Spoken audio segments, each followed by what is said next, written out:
আমরা প্রতিদিন যে জামাকাপড় পরি সেগুলোর পেছনে যে কি বিশাল এক আয়োজন থাকে তা হয়তো আমরা ভাবিও না। কিন্তু মজার ব্যাপার হলো এই পুরো জটিল প্রক্রিয়াটা চলে মাত্র একটা ডকুমেন্টের ইশারায়। তো চলুন আজ সেই মাস্টার প্ল্যানটাকে একটু কাছ থেকে দেখা যাক। আচ্ছা, এটা কি ভাবার মতো বিষয় না যে একটা সাধারণ টি শার্ট কি করে হাজার হাজার পিস তৈরি হয় আর প্রত্যেকটা দেখতে হুবহু একই রকম হয়? মানে কিভাবে এটা সম্ভব হয়? না, এর পেছনে কোনো জাদু নেই। আছে তার চেয়েও শক্তিশালী কিছু, একটা নিখুঁত মাস্টার প্ল্যান, এমন একটা নির্দেশিকা যেখানে চুল পরিমাণ ভুলেরও কোনো জায়গা নেই। আর এই মাস্টার প্ল্যানটাকেই বলা হয় পিও শিট। মানে পুরো প্রোডাকশন প্রসেসের জন্য এটাই হলো সিঙ্গল সোর্স অফ ট্রুথ। বাংলায় বললে এটাই সব তথ্যের একমাত্র এবং চূড়ান্ত উৎস। তো এই পিও শিট বা পারচেজ অর্ডার শিট জিনিসটা কি? খুব সহজ করে বললে এটা হলো বায়ার আর গার্মেন্টস ফ্যাক্টরির মধ্যে একটা পাকা চুক্তি, একটা ডিটেল গাইডলাইন যেখানে একদম পরিষ্কার করে বলা থাকে ঠিক কি বানাতে হবে, কিভাবে বানাতে হবে আর ঠিক কবে ডেলিভারি দিতে হবে। এটাকে বলা যেতে পারে প্রোডাকশনের একদম ফাইনাল গাইডবুক। একটা সোর্স থেকে যদি বলি, পিও শিট হলো একটা ডিটেইলড পারচেজ ইনস্ট্রাকশন যা গার্মেন্টস প্রোডাকশন আর ডেলিভারির প্রত্যেকটা স্টেপে গাইড হিসেবে কাজ করে। সোজা কথায় এখানে ভুল করার কোনো অপশনই রাখা হয় না। আচ্ছা, তাহলে এই যে এত শক্তিশালী একটা ডকুমেন্ট, এর ভেতরে আসলে কি থাকে? চলুন এই নকশাটাকে একটু ব্যবচ্ছেদ করে দেখা যাক, মানে একদম ভেতর থেকে দেখি। একদম শুরুতে থাকে অর্ডারের পরিচয়।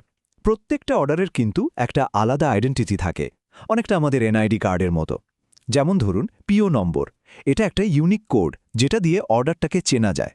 তারপর থাকে বায়ারের নাম, মানে কারা অর্ডারটা দিচ্ছে, যেমন H&M বা জারা। আর থাকে স্টাইল নম্বর, যেটা দিয়ে পোশাকের নির্দিষ্ট ডিজাইনটা বোঝা যায়।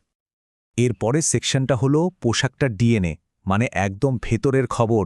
পোশাকটা দেখতে কেমন হবে, কি দিয়ে তৈরি, তার সব খুঁটিনাটি।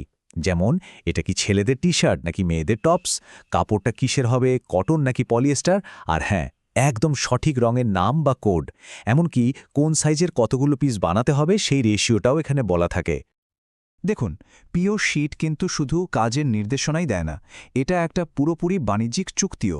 এখানে একদম পরিষ্কারভাবে উল্লেখ করা থাকে যে মোট কতগুলো পোশাক বানানো হচ্ছে, প্রত্যেকটার দাম কত, আর সব মিলিয়ে পুরো অর্ডারটা টোটাল ভ্যালু কত দাঁড়াচ্ছে।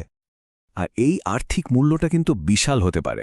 একটা বড় অর্ডারের ভ্যালু তো প্রায় $5 লাখ বা তারও বেশি হয়ে যায়। ভাবা যায় একটা মাত্র কাগজের ওপর কত বড় একটা অঙ্কের লেনদেন নির্ভর করছে। আর একদম শেষে থাকে লজিস্টিক্সের ব্যাপার-স্যাপার, মানে এই পোশাকগুলো কিভাবে তার ফাইনাল ডেস্টিনেশনে পৌঁছাবে, ডেলিভারির ডেডলাইন কবে, কোন দেশে বা কোন ঠিকানায় যাবে, আর কিভাবে যাবে, প্লেনে নাকি জাহাজে, এমনকি প্যাকেজিং কেমন হবে, এরকম ছোটখাটো কিন্তু জরুরি নির্দেশনাও এখানে দেয়া থাকে।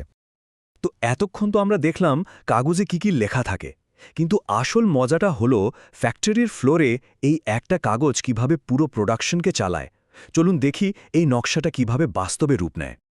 এই একটা ডকুমেন্টই আসলে পুরো ফ্যাক্টরির নার্ভ সিস্টেমের মতো কাজ করে। যেমন প্রোডাকশন প্ল্যানিং টিম পিও শিটের ডেলিভারি ডেট দেখে ঠিক করে কোন কাজটা আগে করতে হবে। মার্চেন্ডাইজিং টিম ওই শিট দেখেই কাপড়, বোতাম, সুতা সব অর্ডার করে। কোয়ালিটি কন্ট্রোল টিম এটাকে চেকলিস্ট হিসেবে ব্যবহার করে যাতে প্রত্যেকটা পিস বায়ারের চাওয়া মতো হয়। আর সবশেষে শিপমেন্ট ডিপার্টমেন্ট তো এই শিটের ওপর ভরসা করেই ঠিক সময়ে জাহাজ বা প্লেন বুক করে। তাহলে পুরো আলোচনা থেকে আমরা কি বুঝলাম?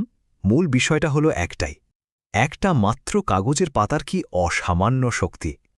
হ্যাঁ, একটা কাগজ, এটাই একটা বিশাল গ্লোবাল ইন্ডাস্ট্রিকে চালানোর পেছনের মূল শক্তি।